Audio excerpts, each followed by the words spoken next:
자기 구제를 위한 법칙 8. 과도한 스트레스는 면역력을 약화시킨다. 스트레스 해소 능력이 뛰어난 사람은 당연히 질병에도 강하다. 건강을 지키려고 인체 내에서는 여러 가지 방어 기능이 작동한다.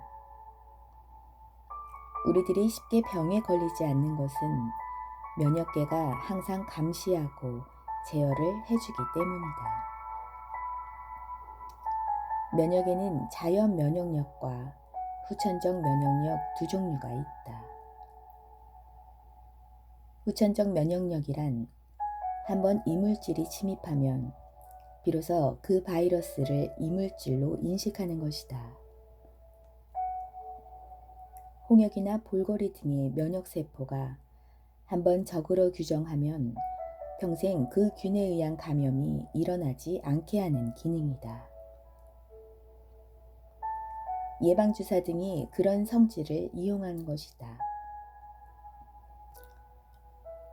면역계의 주역인 체내 임파구 등이 이물질이라고 판단하여 세균이나 바이러스와 맞서 신체를 보호해주는 것이다. 이 면역 기능은 복잡한 구조를 갖고 있다. 예를 들어 바이러스가 침입하면 우선 대식세포라던가 호중구라는 식세포가 바이러스를 먹어치운다.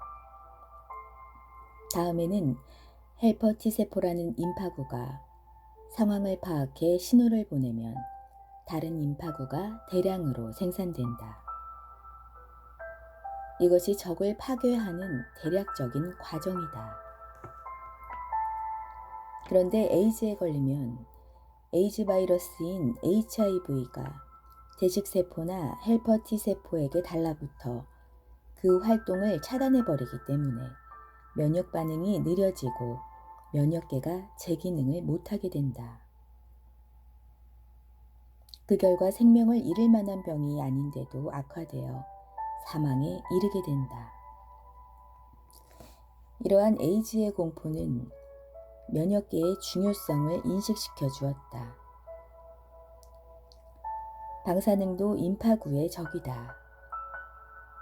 체르노빌의 원자력 발전소 사고처럼 방사능에 노출되면 임파구가 줄어들어 사소한 세균 감염에도 대항할 힘을 잃게 된다. 임파구는 암 등의 종양세포를 이물질로 판단하여 공격한다. 하지만 진행성 암세포는 끊임없이 영양을 섭취하고 증식하기 때문에 임파구와 암세포 사이에 먹고 먹히는 싸움이 전개된다. 면역 기능이 너무 활발하게 작용하면 오히려 좋지 않은 결과를 초래할 수도 있다. 예를 들면 꽃가루 알레르기가 그렇다. 꽃가루 알레르기 반응이 없는 사람은 대단치 않게 생각할지도 모른다. 하지만 면역계가 꽃가루를 이물질로 판단하는 순간 체내에서 배출하려는 작용을 한다. 그 결과로 나타나는 것이 비염이나 재채기 증상이다. 꽃가루 알레르기는 과잉 면역력 때문에 나타나는 좋은 사례이다. 면역 기능은 장기 이식에도 장애를 초래한다. 간장이나 신장 이식 수술 그 자체가 성공해도 이식된 장기를 타인의 것으로 판단하면 거부 반응을 일으키기 때문이다. 이 면역력은 3, 40년 전까지는 신경계와는 관계없이 작용한다고 여겨왔다. 하지만 캐나다의 한스셀리 박사의 스트레스가 면역계를 억제한다는 발표 이후 심리적 측면과 면역력의 관련 사례가 속속 보고되고 있다. 면역 기능은 아직 베일에 쌓여 있다. 하지만 마음속에 아름다운 이미지를 그리는 이미지요법과 긍정적인 자세가 면역계를 활성화한다는 사실은 입증되었다. 몸에 이상이 느껴질 때 가장 처음 해야 할 일은 자기 몸의 방어력을 믿는 것이다. 그리고 그 다음은 병원에 가서 진찰을 받는 것이다.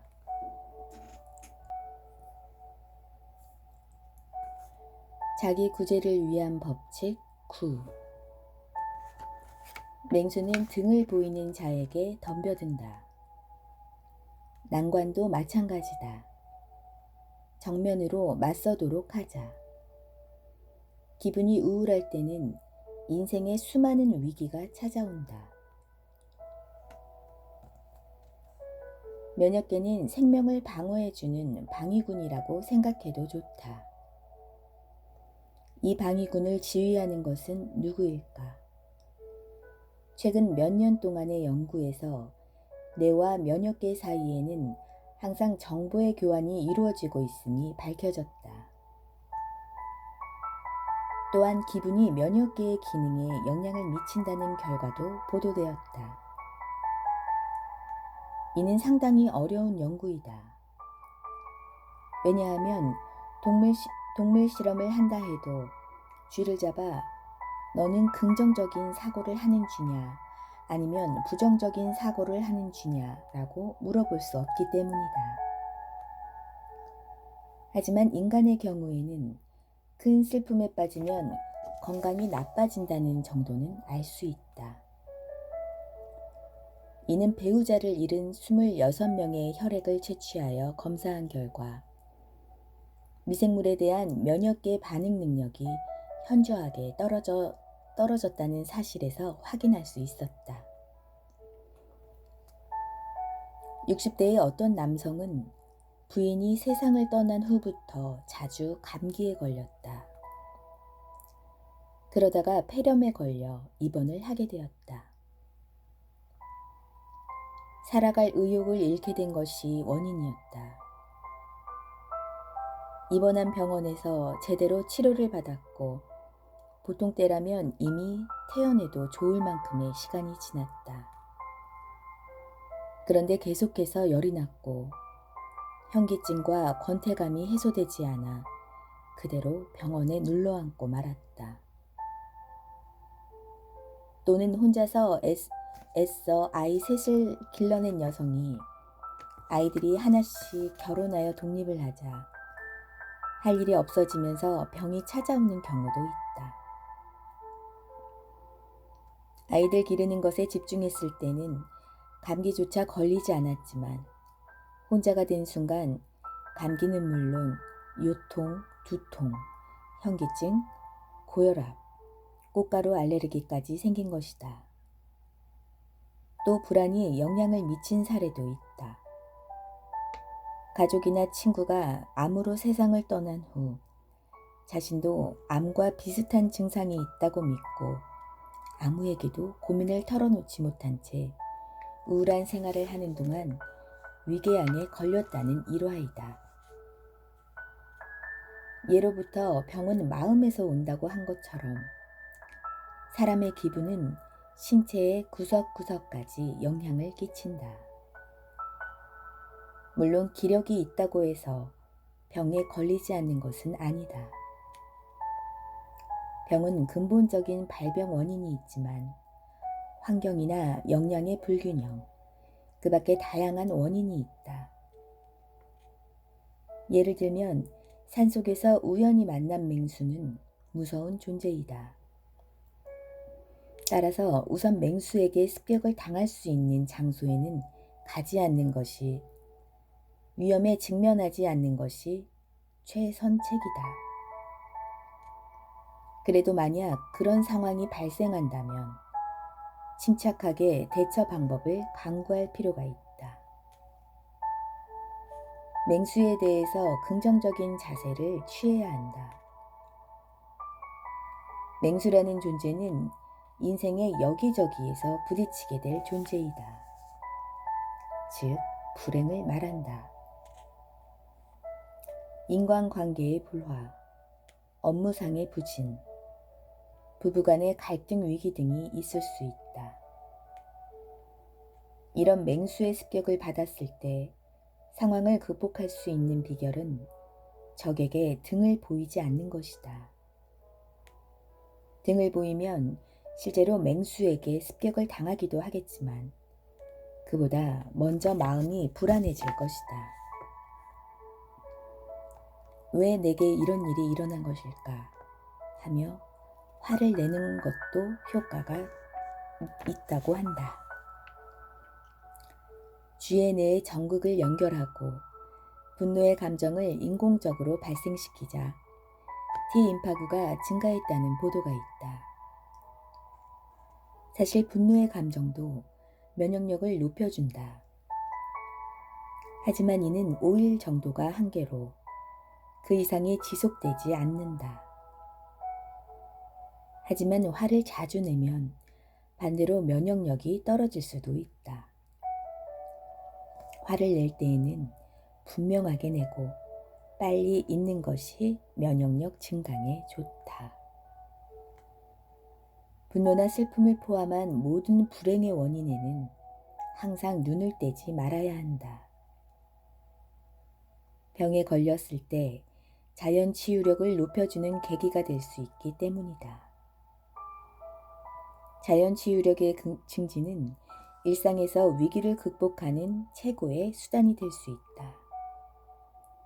긍정적인 자세로 문제에 대응한다면 위기는 생각보다 작게 느껴질 것이다.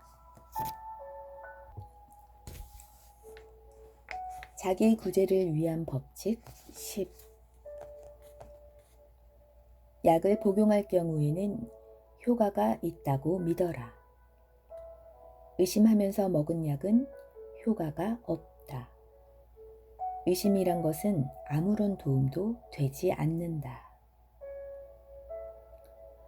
어려서 좀 아플 때 어머니가 하나도 안 아프네, 다 나았네 라든지 빨리 나아라, 안 아프게 해주세요 라고 주문을 하면 실제로 통증이 좀 사라진 듯한 느낌이 들 때가 있다.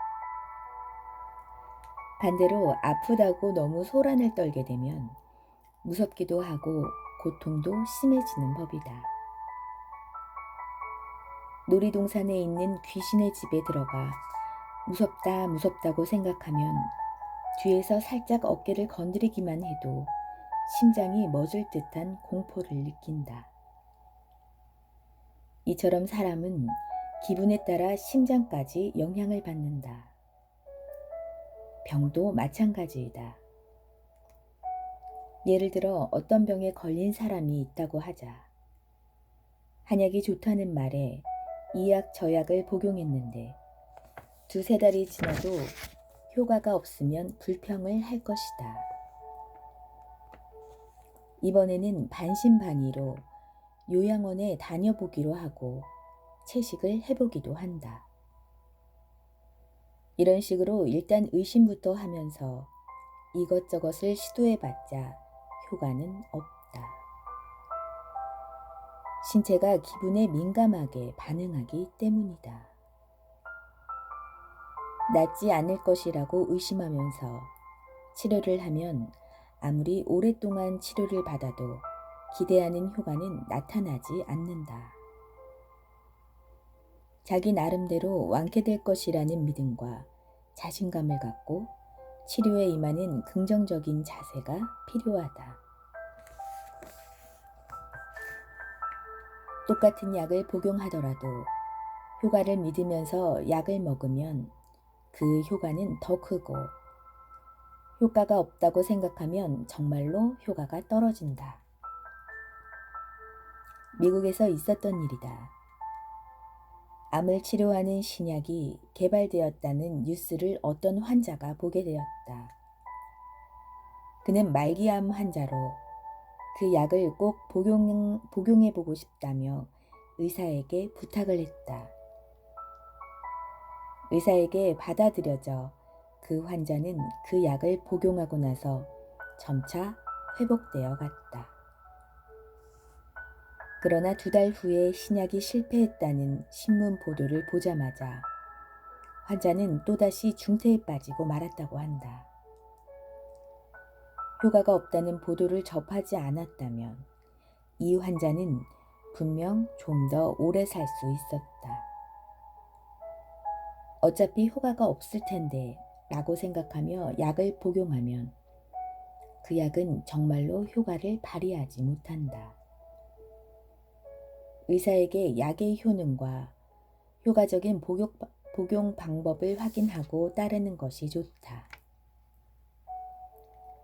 어차피 효능이 없을 것이라고 생각하며 복용하는 약으로 무슨 효과를 볼 수 있겠는가? 인생도 마찬가지이다. 의심을 하면서 사귀는 친구는 결국 내 곁을 떠나가고 선생님의 능력을 의심해서 실력이 향상될 리가 없다.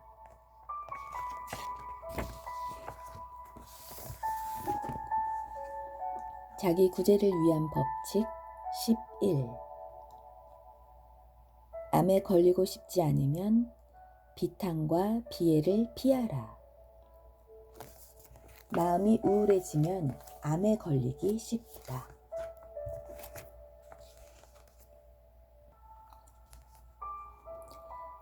암은 변이세포가 빠른 속도로 증식하는 병이다.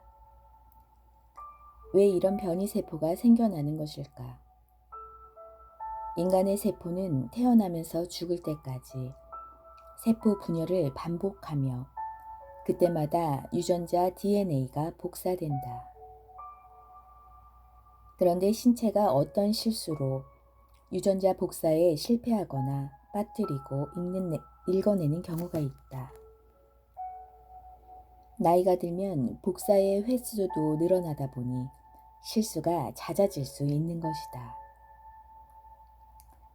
40세부터가 암에 걸리기 쉬운 연령인데 50대, 60대로 갈수록 암 환자가 증가하는 것은 그런 이유 때문이다. 곰팡이나 담배 연기 등 유전자를 해롭게 하는 발암물질도 영향을 끼친다. 몸속에는 항상 장차 암으로 발병할 수 있는 세포가 생산된다.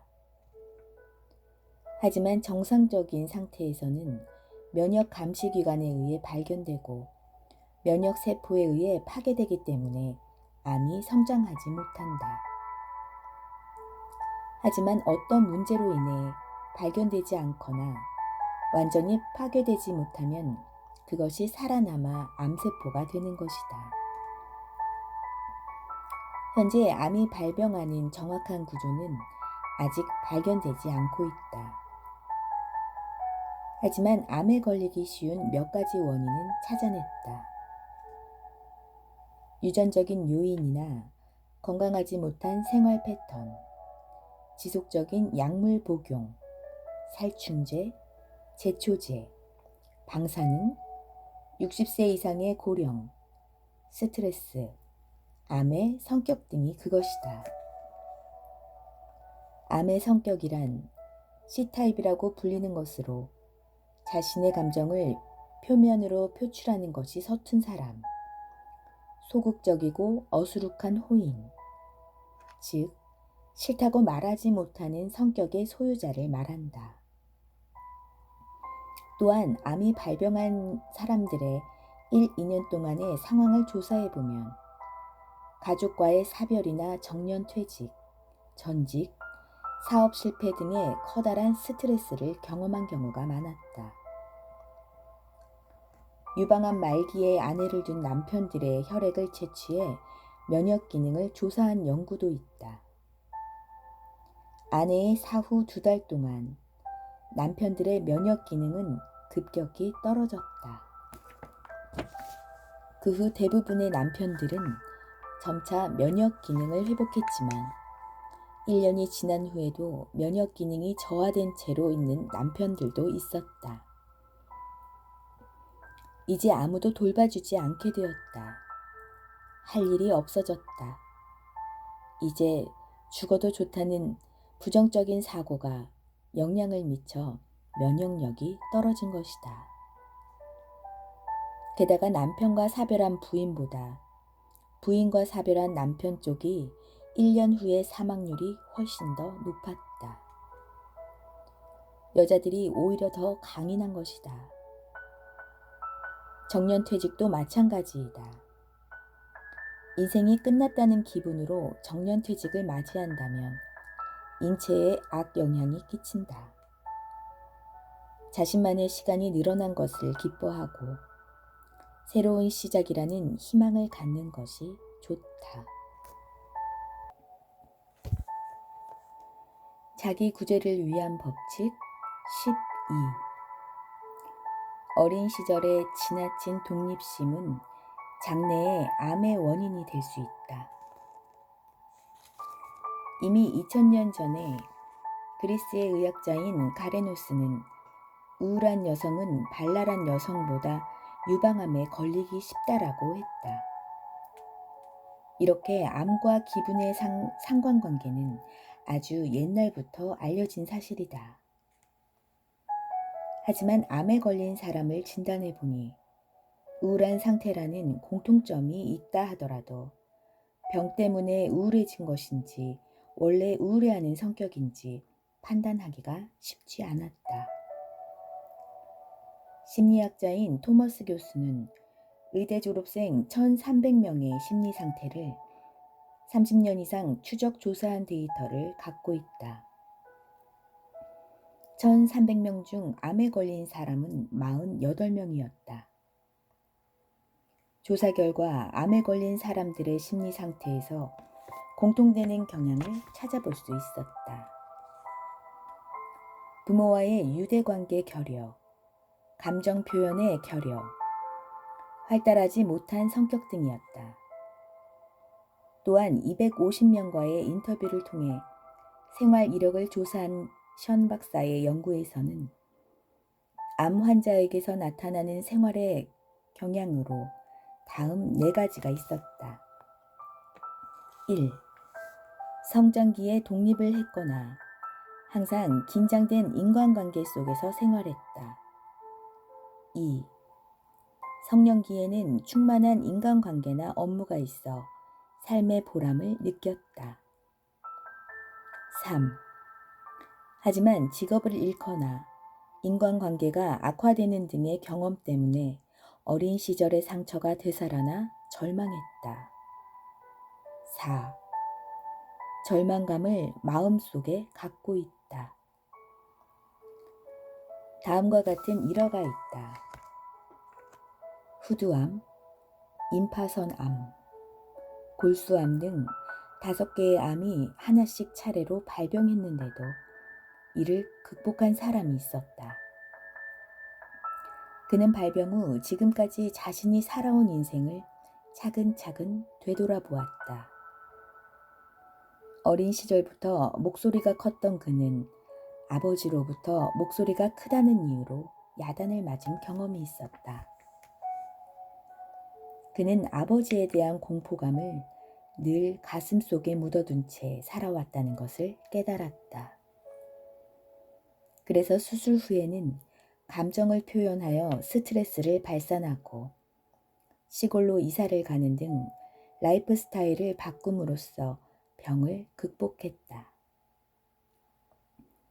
이렇게 유년 시절의 고독감과 부모와의 원만하지 못한 관계가 암 발병과 관련이 있다는 사례는 이외에도 아주 많다. 하지만 어린 시절의 경험과 암의 발병 사이에 깊은 관계가 있는 것은 주로 중년까지 발병한 환자의 경우가 대부분이다. 고령기에 발병한 환자의 경우는 자연스러운 면역력 저하가 주 원인이었다.